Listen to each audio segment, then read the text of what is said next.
Hello dear students, rotational mechanics topic पर ये बहुत ही अच्छा प्रॉब्लम है। ये प्रॉब्लम मैंने खुद फ्रेम किया है। इस क्वेश्चन में एक स्फेरिकल बॉल दे रखा है जिस पर ओब्लिक इम्पल्सिव फोर्स लग रहा है और आपको 4 डिफरेंट क्वेश्चंस इसमें पूछे हैं। तो इस क्वेश्चन को आप खुद से ज़रूर अटेम्प्ट करिए। खुद से अटेम्प्ट करने के बाद आप इसका सॉल्यूशन वीडियो देखिए। फोर्थ क्वेश्चन में दे रखा है if h equal to 8r/5 then what is the value of angle made by impulsive force with the horizontal so that just after impulse ball does pure rolling. यानी कि जैसे ही हमने इंपल्स लगाया उसके अगले ही इंस्टेंट पे v equal to r omega होना है। जनरली जो बुक्स में क्वेश्चन पूछा जाता है ना हॉरिजॉन्टल इम्पल्स वाला, कि एक स्फेरिकल बॉल है उसको आपने एक हॉरिजॉन्टल इम्पल्स F लगा दिया और तब आपसे पूछते हैं कि किस पॉइंट पे आपको हिट करना चाहिए so that the ball starts doing pure rolling. उसी क्वेश्चन का बड़ा भाई है, उसी क्वेश्चन का थोड़ा सा डिफिकल्ट वर्जन है। बहुत ही अच्छा क्वेश्चन है। आई थिंक कभी भी ये जेईई एडवांस में पूछा जा सकता है, अगर पहले नहीं पूछा गया है तो ज़रूर इस क्वेश्चन को खुद से अटेम्प्ट कर लीजिए। फोर्थ क्वेश्चन का जो ईजियर वर्जन जो क्वेश्चन पूछा जाता है उसमें क्या होता है कि एक आपको इम्पल्सिव फोर्स दे रखा है जो हॉरिजॉन्टल डायरेक्शन में है और आपसे पूछा जाता है कि आप किस हाइट पे उस स्फेरिकल बॉल को हिट करें सो that just after impulsive force pure rolling करें। मान लीजिए कि आप सेंटर से h हाइट अबव पे करते हैं हिट, ठीक है। अब कुछ बच्चे बोलेंगे कि सर आप सेंटर से ऊपर ही क्यों गए, नीचे क्यों नहीं आ रहे हो। अरे भाई नीचे अगर आ जाओगे, मान लो आप यहाँ पर हिट करने लगे, ठीक है, तो इसके कारण देखो क्या हो जाएगा। टॉर्क अबाउट ओ जो है वो किस डायरेक्शन में होगा, इस डायरेक्शन में होगा राइट हैंड रूल से। तो ओमेगा क्या हो जाएगा, इस डायरेक्शन में होगा। अगर आप सेंटर ऑफ स्फेरिकल बॉल से नीचे की तरफ हिट करोगे तो लीनियर वेलोसिटी भी क्या हो जाएगा, टुवर्ड्स राइट होगा। तो पॉइंट ऑफ कॉन्टैक्ट के पास देखो क्या वेलोसिटीज होंगी, एक तो v होगा बिकॉज ऑफ सेंटर ऑफ मास और एक ओमेगा r होगा, दोनों सेम डायरेक्शन में होगा। तो पॉइंट ऑफ कांटेक्ट पे तो स्लाइडिंग होने लगा ना, तो प्योर रोलिंग तो हो ही नहीं सकता है।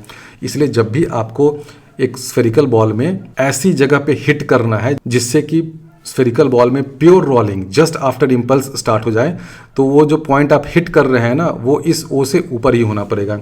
मान लीजिए कि h हाइट ऊपर है तो हम लोग कह सकते हैं कि दिस F इम्पल्सिव फोर्स जो डेल्टा टी टाइम के लिए लगा, इस टॉर्क के कारण एंगुलर इंपल्स कितना देगा, F delta t into h. This is equal to I of spherical ball, वो हो जाता है 2/5 mr² into omega. Torque into delta t, this is equal to I omega. और उसी तरह हम लोग ये भी लिख सकते हैं कि F इंटू डेल्टा टी ये linear momentum provided by this impulsive force, this is equal to m into v. और v की जगह हम लोग जानते हैं हम लोग r ओमेगा लिख सकते हैं क्योंकि प्योर रोलिंग स्टार्ट हो गया है। तो v की जगह r ओमेगा लिख दो भाई, लिख दो। अब इस रिलेशन को आप सॉल्व कर लो तो h की वैल्यू आ जाती है 2/5r। ये बच्चे को पता है कि अगर इस सेंटर से लाइन ऑफ इम्पैक्ट अगर 2/5r ऊपर है तो क्या होगा, just after impact pure rolling start होगा। ये तो बेसिक क्वेश्चन है, SC वर्मा से लेकर के मुझे लगता है कि नीट वाले भी इस क्वेश्चन को पढ़ते हैं। लेकिन अभी जो आपसे पूछा है ना वो हॉरिजॉन्टल इम्पल्स नहीं है, एक ओब्लिक डायरेक्शन में है। तब आपसे पूछा है कि क्या किया जाए, किस एंगल में हम इम्पैक्ट करें सो that just after impact pure rolling start हो जाए। अब ये जो पॉइंट Q है ना जो 2/5r ऊपर है, इस पॉइंट की एक बहुत खूबसूरती है। इस पॉइंट की खूबसूरती क्या है, खूबसूरती ये है कि ये Q है तो Q से Q होता है, यही खूबसूरती है। नहीं भाई ये खूबसूरती नहीं है, कुछ और खूबसूरती है। इस पॉइंट Q की खूबसूरती ये है कि इस पॉइंट Q के अबाउट अगर आप angular momentum of the spherical ball calculate करेंगे जब रोलिंग स्टार्ट हो गया है तो आप देखिएगा कि L अबाउट Q जो है वो 0 हो जाएगा। कैसे कैलकुलेट करोगे भाई, ये बेसिक फॉर्मूला लो ना, L about any point P this is equal to L of centre of mass about this point P की जगह यहाँ पर Q आ गया है, plus L about centre of mass. आप इस रिलेशन का यूज़ करके L अबाउट Q अगर आप फाइंड करिए, जो कि पॉइंट Q क्या है, सेंटर ऑफ मास से 2/5r ऊपर है, तो इस पॉइंट Q के about angular momentum of the spherical ball 0 होगा प्रोवाइडेड बॉल प्योर रोलिंग कर रहा है, यानी कि v equal to r omega है। तो आप चेक कर लीजिएगा, मैं भी चेक करता हूं। इस पॉइंट Q के about total angular momentum of the ball if it is doing pure rolling this LQ will be 0। L of centre of mass about P जब लेंगे तो देखो उसमें क्या आएगा, ये 2/5r है और वेलोसिटी ऑफ सेंटर ऑफ मास क्या है, टुवर्ड्स राइट है, v है। और ये r क्रॉस v जब करोगे तो ये पॉजिटिव डायरेक्शन में हो जाएगा। कितना हो जाएगा, 2/5r, m तो एक रहेगा ही, इंटू v की जगह हम लोग r ओमेगा लिख देते हैं क्योंकि रोलिंग स्टार्ट हो गया है, ठीक है। अब ये जो बॉल है प्योर रोलिंग कर रहा है, तो v अगर इधर है तो ओमेगा इस डायरेक्शन में होगा। L अबाउट सेंटर ऑफ मास क्या हो जाएगा, I centre of mass into omega. लेकिन ध्यान ये देना है कि ये जो रोटेशन है किस डायरेक्शन में है, क्लॉकवाइज डायरेक्शन में है, यानी कि हमें माइनस लेना पड़ेगा, क्योंकि देखो ये ओमेगा जो है अगर आप इसको लिखोगे तो ये माइनस हो गया ना, इसका ओमेगा z कॉम्पोनेंट तो नेगेटिव हो गया, इनटू प्लेन ऑफ पेपर जा रहा है, तो क्या हो जाएगा -2/5 mr² इंटू ओमेगा। दोनों को जोड़िएगा तो आपको 0 मिल जाएगा। तो इस पॉइंट Q की खूबसूरती यही होती है कि L about point Q if the ball is doing pure rolling 0 होगा। बच्चों एक इंपॉर्टेंट बात यहाँ पर ये भी ध्यान में देना कि ये जो पॉइंट Q मैंने फाइंड किया है ये एक फिक्स्ड पॉइंट है। इसका लोकेशन हमने फाइंड किया है कि ये सेंटर ऑफ द स्फीयर से 2r/5 हाइट ऊपर है, but this Q is a fixed point. हमने बस ये फाइंड कर लिया कि सेंटर ऑफ द स्फीयर जो है उससे आप 2r/5 हाइट पे ऊपर चले जाइए। स्पेस में वहाँ पे जो फिक्स्ड पॉइंट आपको मिला है ना उसका नाम मैंने Q दिया है। मैं बार बार इसलिए ये समझा रहा हूँ क्योंकि आप ये गलती से भी अज्यूम मत कर लीजिएगा कि ये जो Q पॉइंट है ना वो स्फीयर पे ही लोकेटेड या बॉल पे ही लोकेटेड कोई पॉइंट है। अगर आप वो अज्यूम कर लेंगे तो थोड़ा सा आपको कॉन्सेप्चुअल अंडरस्टैंडिंग में डिफ़िकल्टी होगी, क्योंकि जब इम्पल्सिव फोर्स वगैरह लगेगा तो अचानक से झटके से इस Q वाले पॉइंट में कुछ एक्सेलरेशन वगैरह आएगा ना, तो आपको ये वाला इक्वेशन लगाने में कि torque is equal to dl/dt ये इक्वेशन लगाने में थोड़ा सा कन्फ्यूजन होगा।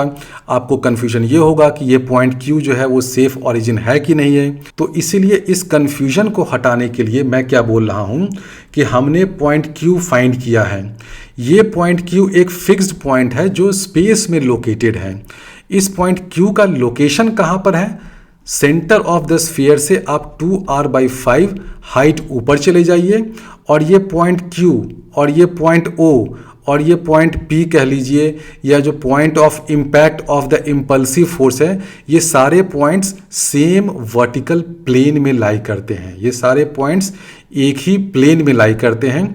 और जो पॉइंट Q है ना वो स्फीयर पे लोकेटेड नहीं है। उसका लोकेशन ये है कि वो सेंटर ऑफ द स्फीयर से 2r/5 हाइट ऊपर है।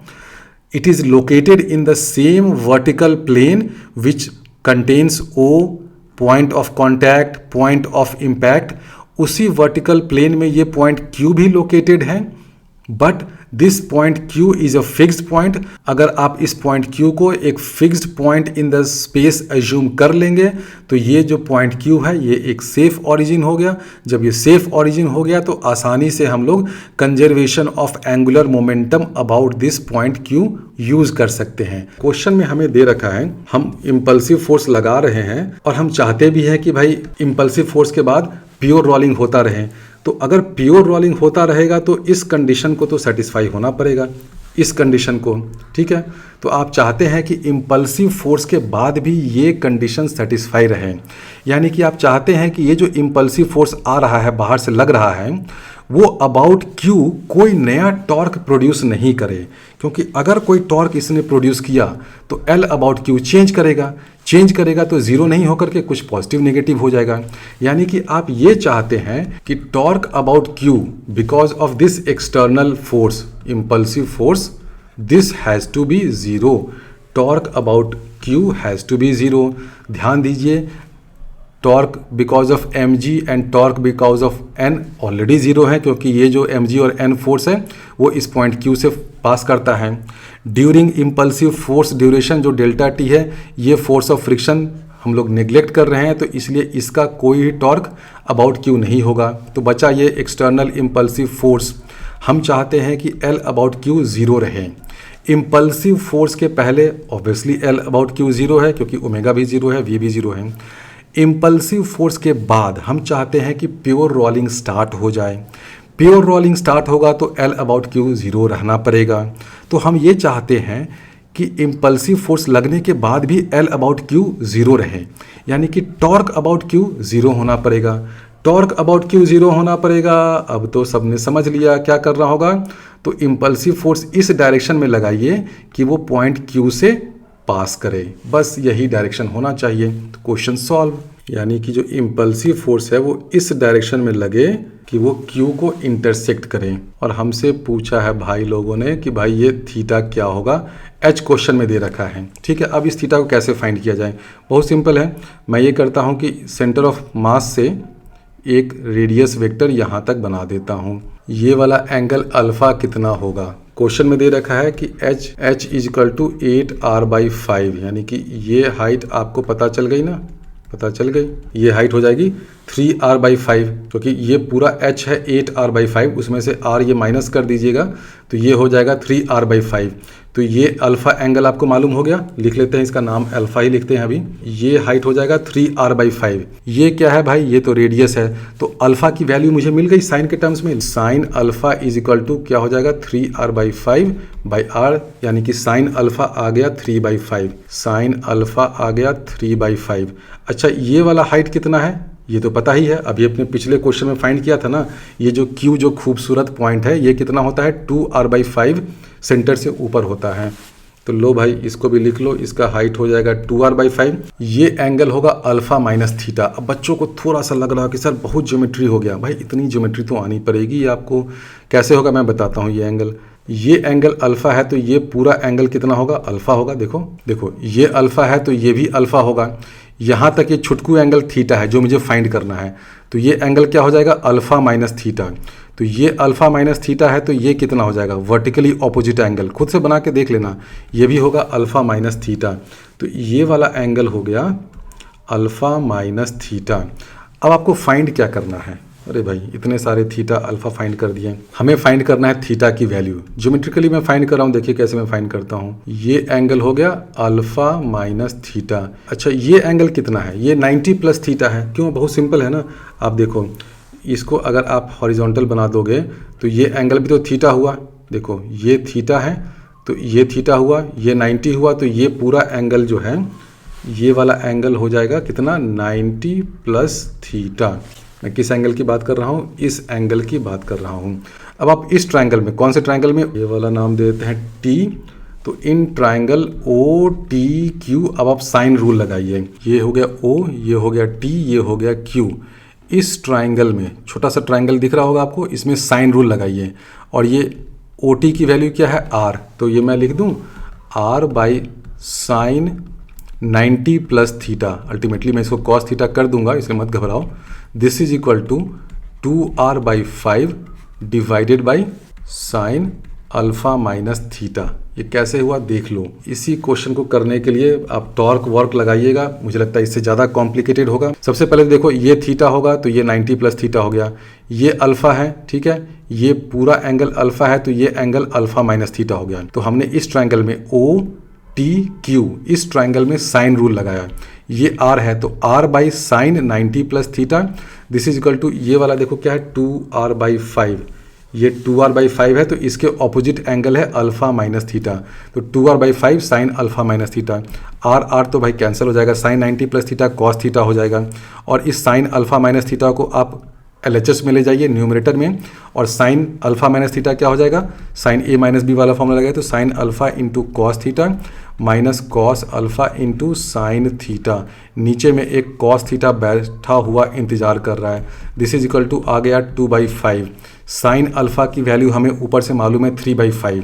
ये कॉस थीटा कैंसिल हो जाएगा।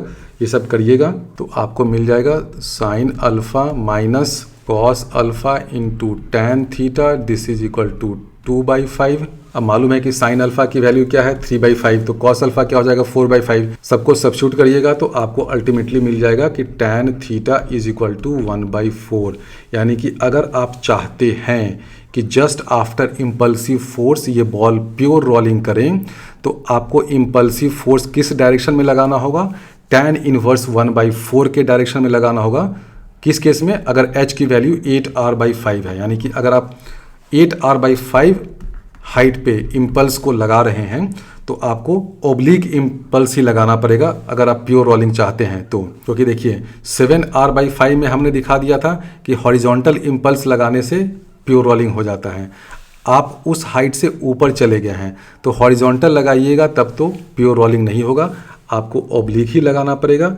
और किस डायरेक्शन में इम्पल्सिव फोर्स लगाना पड़ेगा? tan इनवर्स 1/4 के डायरेक्शन में लगाना पड़ेगा। बहुत ही अच्छा क्वेश्चन था। तो इस तरह के क्वेश्चंस में बहुत सारे कॉन्सेप्ट्स क्लियर हो जाते हैं। क्वेश्चन नंबर 4 समझ में आ गया होगा।